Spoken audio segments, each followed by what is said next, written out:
wabarakatuh. Shalom. Perkenalkan, kami dari kelompok 5. Nama saya Herlina. Saya Nafira Mawati. Saya Niken. Saya Jogi Reskiel.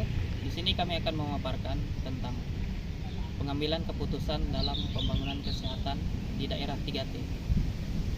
Pembangunan kesehatan menurut Undang-Undang Nomor 25 Tahun 2014 tentang Sistem Perencanaan Pembangunan Nasional bertujuan untuk meningkatkan kesadaran, kemauan, dan kemampuan hidup sehat bagi setiap orang supaya terwujud derajat kesehatan warga masyarakat yang setinggi-tingginya sebagai investasi bagi pembangunan sumber daya manusia yang produktif secara sosial dan ekonomis. Sedangkan Pasal 2 Undang-Undang Nomor 36 Tahun 2009 dan Pasal 1 Undang-Undang Nomor 36 Tahun 2009 tentang kesehatan, bahwa kesehatan adalah keadaan yang sehat baik fisik dan mental maupun spiritual dan sosial yang memungkinkan setiap orang hidup produktif secara sosial dan ekonomis. Daerah 3T merupakan singkatan dari kepanjangan daerah terdepan, terpencil, dan tertinggi. Wilayah ini sendiri tidak terlepas daripada adanya sistem pembangunan yang tidak merata.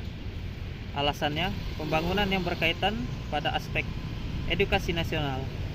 Daerah 3T adalah wilayah yang digolongkan sebagai daerah yang dinilai masih memerlukan bantuan dalam berbagai sektor, termasuk ke dalamnya ialah sektor pendidikan, kesehatan, ekonomi, dan juga adanya kebijakan dalam nasional lainnya. Di mana daerah 3T masih belum menjangkau seluruh lapisan masyarakat, dikarenakan terutama daerah-daerah desa terpencil yang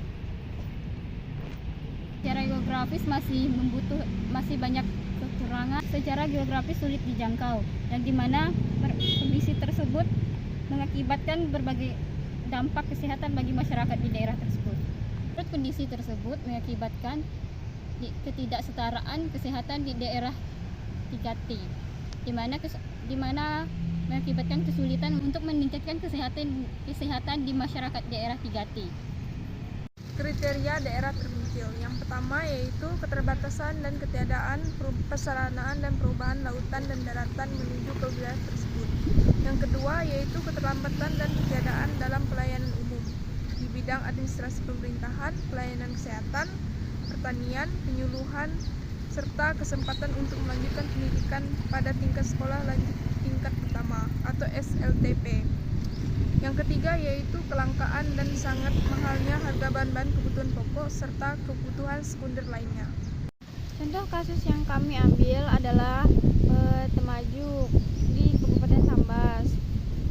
Menurut Kepala Puskesmasnya, pelayanan kesehatan sudah sesuai SOP, namun masih mengikuti SPM dari Kemenkes. Sedangkan sosialisasi dari petugas puskesmas ke masyarakat masih belum dilakukan. Kendalanya, pelaksanaan dan peran puskesmas belum maksimal dan dukungan pemerintah yang minim. Petugas kesulitan karena akses internet yang masih sulit, sehingga untuk rujukan agak terhambat. Lalu tenaga kesehatan yang masih kurang, infrastruktur yang masih kurang, kesadaran kesehatan yang masih minim, lebih memilih pengobatan atau obatan yang tradisional, serta keterbatasan dana.